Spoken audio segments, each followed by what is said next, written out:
A warm welcome to our next class of botany. In today's class, we are going to study the next topic in our first unit. The topic is regarding fungi. Now, Sir Alexander Fleming discovered penicillin in the year 1928, and this was a serendipity in the world of medicine. Serendipity means it was discovered by chance and it was for a beneficial purpose. So, how he discovered? He found that he was performing his experiment on the Staphylococcus, that is on the bacteria. He was performing the experiment, and he saw that one of the petri plates, which was kept open near the window, was contaminated by the mold. Okay, and the bacteria what was cultured in that petri plate, that was killed by the juicy substance secreted by this mold. So he called that he from that he developed he developed this antibiotic, and that was called as the penicillin. Okay, so here, so this Alexander Fleming discovered penicillin in the year 1928 is a serendipity in the world of medicine. The history of the World War recorded the use of penicillin in the form of yellow powder to save lives of soldiers. So here it was used as a powdered form to save the lives of the soldiers. For this discovery, the wonderful antibiotic, he was shared Nobel Prize in Medicine in the year 1945 along with Ernest Boris Chain and Sir Howard Walter Florey. There are different milestones in the mycology. What is mycology? The study of fungus is called as mycology. Okay. Now, 1729, P.A. Micheley conducted spore culture experiments. So here, Micheley he conducted that from the spores we can raise the culture. We can develop a culture or we can develop the fungus. 1767, Fontana proved that fungi could cause disease in plants. In 1873, C.H. Blackley proved fungi could cause allergy in human beings. In 1904, A.F. Blacksley reported heterothalism in fungi. Heterothalism means two different types of thallus can be seen. Next, 1952, Pentcarvo and Roper reported parasexual cycle. Parasexual cycle, it resembles the sexual cycle. Okay, so here how's the sexual reproduction taking place? A similar cycle is called as the parasexual cycle. The word fungus is derived from a Latin meaning mushroom. This fungi, they are ubiquitous. Ubiquitous means it is found everywhere. Eukaryotic. Eukaryotic means they have a well-developed nucleus. Achlorophyllous. Achlorophyllous means they lack chlorophyll. Chlorophyll is absent here.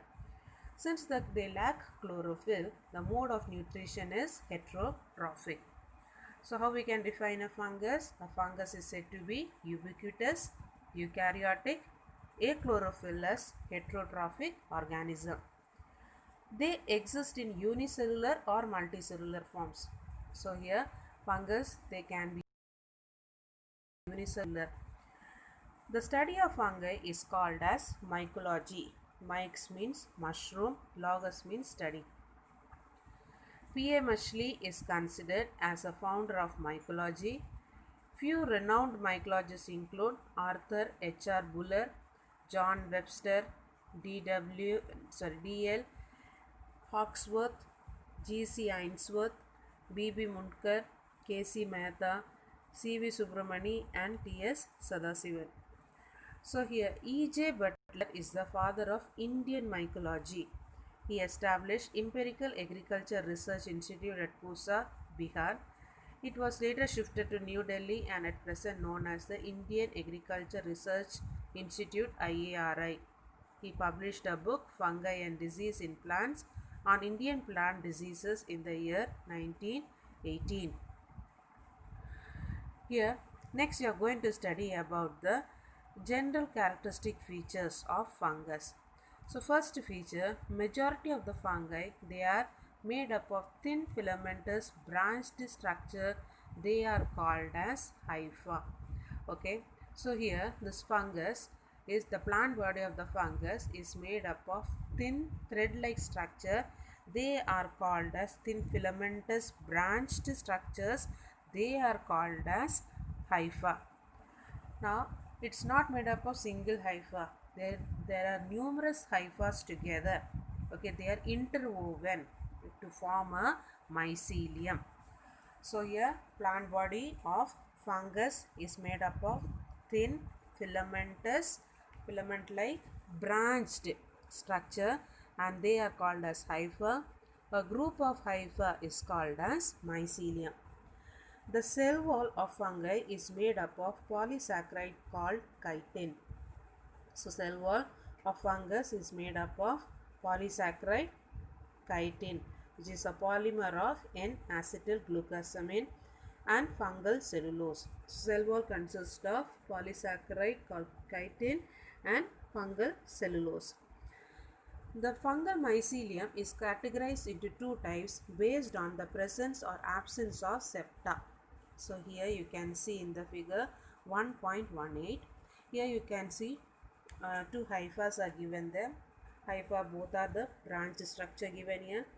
So the difference you can find, in one hypha there are cross walls are present there. Because of the cross walls, what has happened? It gives a compartment like arrangement. So in each compartment one nucleus is there surrounded by the cytoplasm. So if this cross wall is present, we call it as septate. If the cross wall is absent, in the second diagram, so you can see the cross walls are absent. So here you can see numerous nucleus are there in the protoplasm. Okay, this is called as aseptate condition, or this aseptic condition is also called as cenocytic mycelium. So here you can see the fungal mycelium is categorized into two types based on the presence or absence of septa. Septa means wall. In lower fungi, the hypha is aseptate. Aseptate means without the septa, without the cross wall. Multinucleate, when there is no septa is present, it appears like there are numerous nucleus present in the protoplasm, and this condition is known as cenocytic, or this mycelium is called as cenocytic mycelium. So cenocytic mycelium or aseptate hypha is found in lower fungi, whereas in higher fungi a septum is present between the cells of the hypha. So here you can see cross walls are present. As a result, each cell they gives numerous cellular arrangement, and each cell they have one nucleus surrounded by the cytoplasm. So here hypha can be septate or aseptate. Okay, septate means septa is present there. So each cell like appearance it will give with one nucleus surrounded by protoplasm. If it is aseptate, what will happen? There is the continuous mass of protoplasm is there, in which there appears multinucleate condition. Many nucleus present there. This is also called as cenocytic mycelium. The mycelium is organized into loosely or compactly interwoven fungal tissues, and that is called as plectenchyma. So here as we have already studied the plant body of fungus, it is thin filamentous branched structure called the hypha. These hyphas, they are interwoven. Okay, based on how they are interwoven, whether it is tightly interwoven or loosely interwoven, it is it is said to be a plectenchyma. So it is further divided into two types. They are prosenchyma and pseudoparenchyma.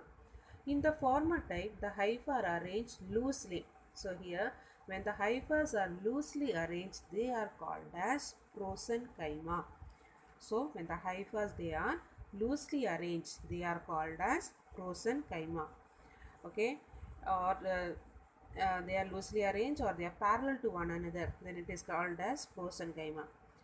If this hypha they are tightly packed, compactly arranged, okay, as a result what will happen, they will lose their identity. As we have studied, the plant body of hypha, they have the cell wall. Okay, so here what is happening in this pseudoparenchyma, the the hypha, they are so tightly interwoven, that is, we cannot differentiate separate hyphas here. They are tightly interwoven. This condition is called as pseudoparenchyma. So here we have studied based on the arrangement of the how it is loosely or compactly interwoven hyphas are present. They are classified into prosenchyma and pseudoparenchyma. So prosenchyma means here the hypha, they are loosely arranged or they appear parallel to each other. Then it is called as prosenchyma. If this hypha are so tightly interwoven that they lose their identity, we cannot separate the hyphas from there, then it is called as pseudoparenchyma. In holocarpic forms, the entire thallus is converted into reproductive structure. Now here the thallus, they can be further classified into two types, holocarpic and eucarpic. Now what is holocarpic? When the entire thallus acts as a reproductive structure.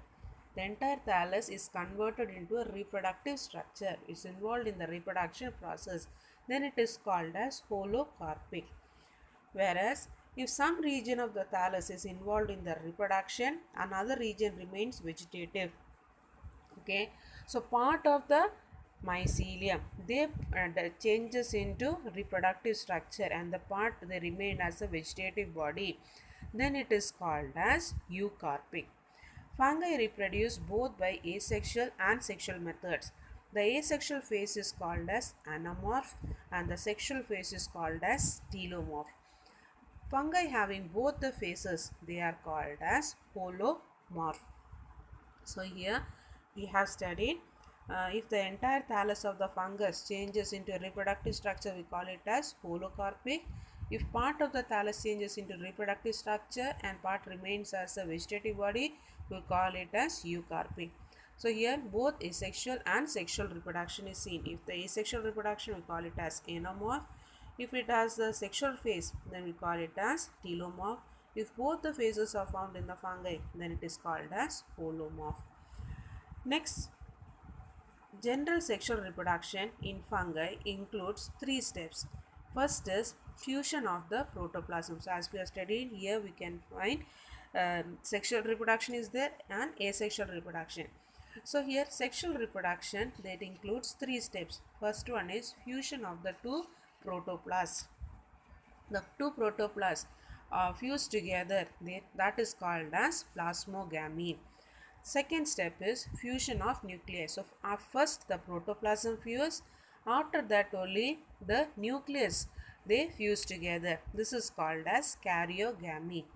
Third is the production of haploid spores through meiosis. Next, what will happen? They will undergo meiosis division to produce haploid spores. So method of reproduction is fungi is given in figure 1.19. So different methods of reproduction given there. So one by one we will see here. So first we are going to study about the asexual reproduction. Asexual reproduction, mostly in the fungus we find, they are through the zoospores. Now what are these zoospores? They are motile structure. Okay, they are the flagellate structures. Flagellate structures means they can move. The flagella, as we know, it's an organ of locomotion. So here these spores, they have the flagella.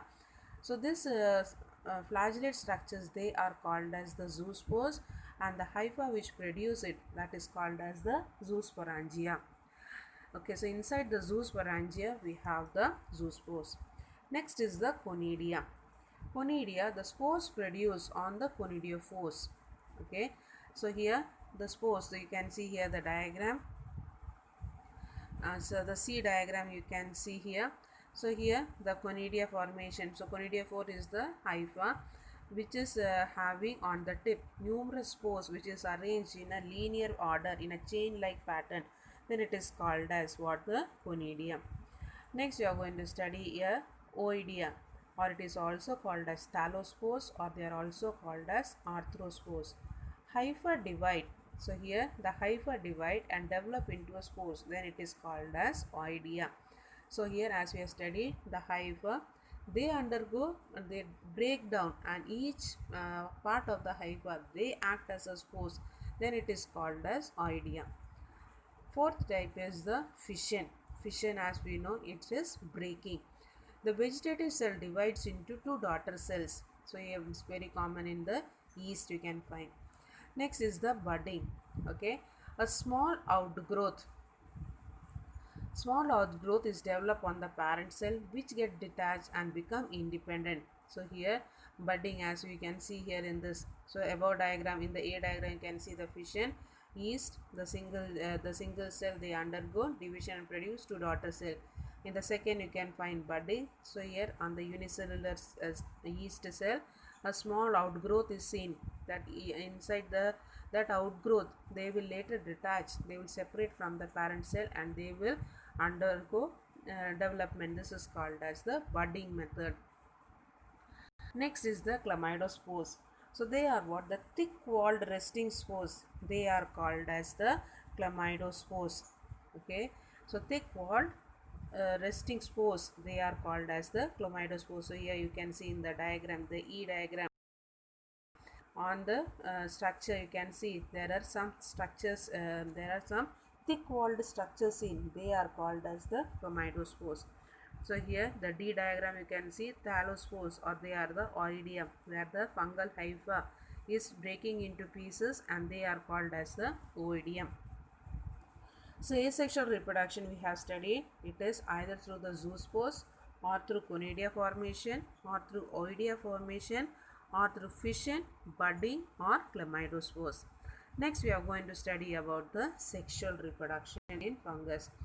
So sexual reproduction in fungus, there are different types. 5 different types are there. So first one is planogametic copulation. Fusion of the motile gamete is called as planogametic copulation. So here motile gametes, okay, so they are fusing, undergoing fusion. That is called as planogametic. So again they are of 3 types: isogamy, anisogamy and oogamy.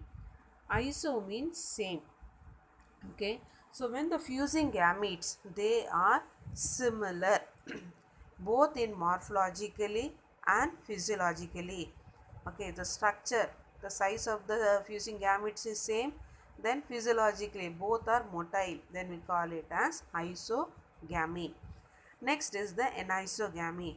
Anisogamy is the fusing gametes, they are dissimilar either morphologically or physiologically.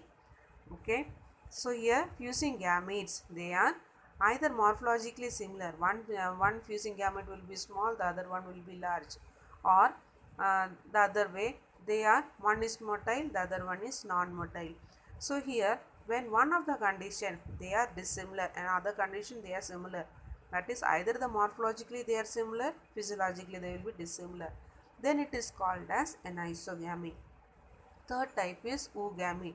When the fusing gametes are dissimilar both morphologically and physiologically, then it is called as oogamy.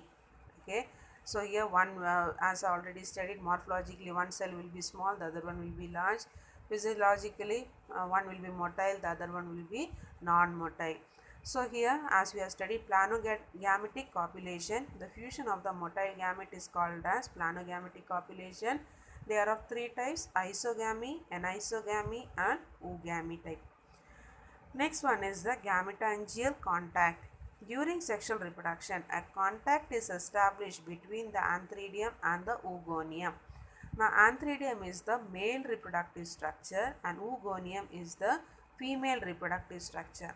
So, a contact is established between the antheridium and the oogonium. This type of contact is called as gametangial contact.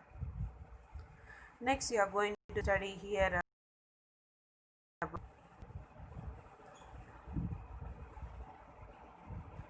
gametangial copulation. So fusion of a gametangia to form the zygospores. So here the two reproductive structure, the antheridium and the oogonium, they are fused together. They produce a structure that they produce a spore that is called as zygospore. So here this is called as gametangial copulation. Next is spermatization. In this method, a uninucleate pycnospore or microconidium is transferred to the receptive hypha cell. So here you can see And the diagram you can see here. So in the eye diagram you can see that is the a uninucleate pycnospores or microconidium. Okay, it is transferred to the receptive hypha. Okay, so here the fusion of this microconidium as well as the receptive hyphal cell, this is called as spermatization. Next is somatogamy. So here the next method of reproduction is the sexual reproduction is the somatogamy. Fusion of the two somatic cells of the hypha, that is called as somatogamy. So here we have studied sexual reproduction takes place by 5 types. First one is planogametic copulation, that is the fusion of the gametes. They may be isogamy, anisogamy or oogamy type. Next one is the gametangial contact, that is a contact is established between the antheridium and the oogonium. Next is gametic copulation, that is the fusion of the male and the female gametes to produce the zygospores. Next method is the spermatization, in which a uninucleate microconidium is transferred to the receptive hypha. Next is the somatogamy, that is the fusion of the two somatic cells or fusion of the two hypha cells, that is called as somatogamy. Next we are going to study about the classification of fungi. Many mycologists have attempted on vegetative and reproductive characters. Traditional classification categorizes fungi into 4 classes. They are Phycomycetes, Ascomycetes, Basidiomycetes and Deuteromycetes. Now before this, we'll just recall the classification of the living organism.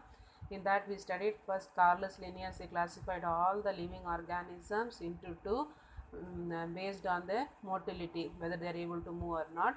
So in that we studied the fungus was classified in under the plant kingdom. So here Carolus Linnaeus classified all the living organisms into kingdom Plantae and kingdom Animalia. So here kingdom, so fungus was also kept under the kingdom Plantae. Later on in the 5 kingdom classification we saw that since the mode of nutrition found in fungus is different, plants they are able to prepare their own food, whereas fungus they are heterotrophic, they cannot prepare their own food, they are achlorophyllous. So here the separate kingdom status was given by the Whitaker. Okay, now here further we are going to study about the classification of the fungi, how fungus is further classified. So here as we studied, fungus is classified into 4 classes: Phycomycetes, Ascomycetes, Basidiomycetes and Deuteromycetes. Among these Phycomycetes, they include fungal species of Oomycetes, Chytridiomycetes, Chytridiomycetes and Zygomycetes, which are considered as lower fungi indicating algal origin of fungi. So here this Phycomycetes, they included the species which was considered that is their origin is from the algal fungi. Okay, Constantine J. Alexopoulos and Charles W. Mims in the year 1979 proposed the classification of the fungi in the book entitled Introductory Mycology. They classified fungi into 3 divisions, namely Gymnomycota, Mestigomycota and Amestigomycota. So here there are 8 subdivision, 11 classes and 1 form class and 3 form subclass in the classification proposed by them. So here few salient features of the few classes we are going to study here: Oomycetes, Zygomycetes, Ascomycetes, Basidiomycetes and form class